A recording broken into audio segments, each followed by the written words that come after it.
साल 1991। इंग्लैंड के शांत और सुंदर इलाके लिंकनशायर के एक छोटे से शहर ग्रैथम में एक ऐसा हादसा होने वाला था जो पूरे ब्रिटेन को झकझोर कर रख देगा। एक अस्पताल, एक बच्चों का वार्ड और एक ऐसी नर्स जिसे लोग फरिश्ता समझते थे, लेकिन वो असल में मौत की परी थी। उसका नाम था Beverly Allitt, the angel of death. March 1991 में पॉल क्रैम्पटन, 5 महीने का एक प्यारा सा बच्चा, हल्के से छाती के इन्फेक्शन के कारण ग्रैंथम हॉस्पिटल के वार्ड 4 में भर्ती कराया गया। डॉक्टरों ने कहा, बस एक रात निगरानी में रख लेते हैं। माता पिता को लगा कि अब उनका बेटा सुरक्षित है, लेकिन कुछ ही घंटों में पॉल की हालत अचानक बिगड़ गई। वो नीला पड़ गया, सांसें थमने लगीं और डॉक्टर भागते हुए आए।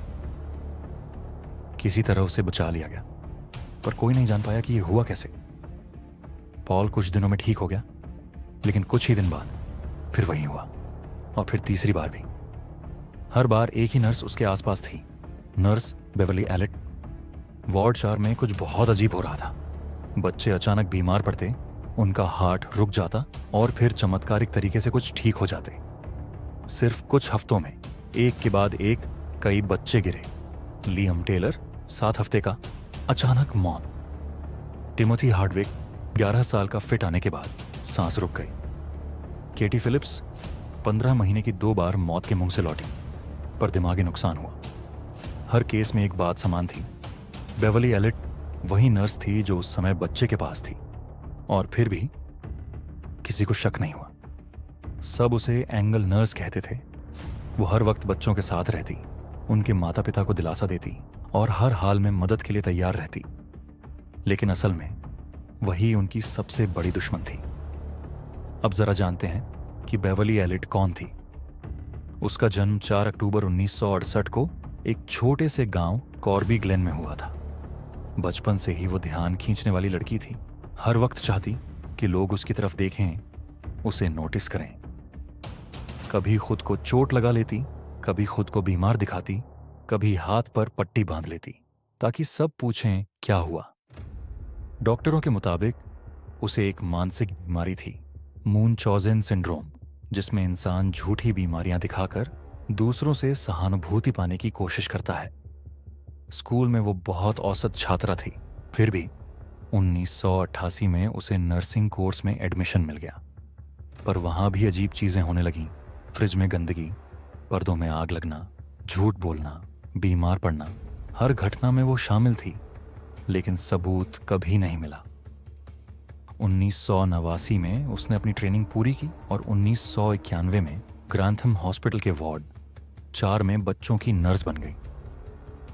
वार्ड में रंगीन दीवारें, कार्टून कैरेक्टर और बच्चों की हंसी थी, लेकिन कुछ ही हफ्तों में ये जगह बच्चों की चीखों से गूंजने लगी। हर बार जब कोई बच्चा गिरता, बेवरली सबसे पहले वहां पहुंचती। वो CPR देती, डॉक्टरों को बुलाती। सबको लगता कि वो बहुत बहादुर और समर्पित नर्स है, लेकिन असल में वही इंजेक्शन लगाती थी, इंसुलिन और पोटेशियम के घातक डोज, जो धीरे धीरे बच्चों का दिल और सांस दोनों रोक देते थे। कई बच्चों की मौत के बाद डॉक्टरों को लगा कुछ गड़बड़ है, और आखिर 30 अप्रैल 1991 को पुलिस को बुलाया गया। जांच की जिम्मेदारी मिली डिटेक्टिव सुपरिंटेंडेंट स्टुअर्ट क्लिफ्टन को। पहले तो किसी को विश्वास नहीं हुआ कि कोई नर्स ऐसा कर सकती है, लेकिन जैसे जैसे पुलिस ने रिकॉर्ड्स देखे, हर बार एक ही नाम सामने आया, बेवरली ऑलेट। जब बच्चों के ब्लड सैंपल दोबारा टेस्ट किए गए तो नतीजे देखकर सब दंग रह गए। एक सैंपल में इंसुलिन लेवल 47,000 यूनिट प्रति लीटर था, जबकि नॉर्मल बच्चा सिर्फ 10 से 15 यूनिट्स रखता है। इतना इंसुलिन तो इंजेक्शन से ही दिया जा सकता है। अब पुलिस को पूरा यकीन था ये हादसे नहीं, कत्ल थे। 21 मई 1991 की सुबह 7 बजे पुलिस ने बेवरली ऑलेट को गिरफ्तार किया, लेकिन जब उससे पूछताछ हुई, वो पूरी तरह शांत थी, न डर न पछतावा। उसने हर सवाल का जवाब ठंडे चेहरे से दिया और दूसरों पर इल्जाम मढ़ने लगी। उसके घर से एक सिरिंज और वार्ड रिकॉर्ड बुक मिली, लेकिन सबूत अब भी अधूरे थे, इसलिए उसे छोड़ना पड़ा। लेकिन कहानी यहीं खत्म नहीं हुई। जब वो अपनी दोस्त ट्रेसी जॉनसन के घर रहने गई तो वहां भी अजीब घटनाएं होने लगीं। घरेलू जानवर बीमार पड़ने लगे, भोजन में जहर मिला मिला, और एक बच्चे जॉनथन जॉब्सन को तो उसने ऐसा जूस पिलाया जिससे वो बेहोश होकर अस्पताल पहुंच गया।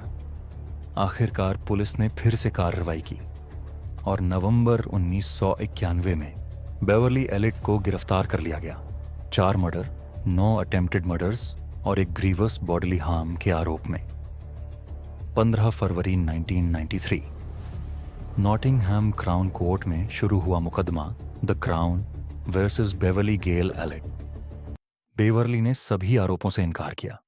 वो कोर्ट में चुप रही, बीमार होने का बहाना करती रही और कभी भी गवाहों के सवालों का सामना नहीं किया। लेकिन सबूत बहुत मजबूत थे। हर केस में वही अकेली नर्स थी जो घटना के वक्त मौजूद थी। ब्लड रिपोर्ट, गवाही और रिकॉर्ड सबने उसी की ओर इशारा किया।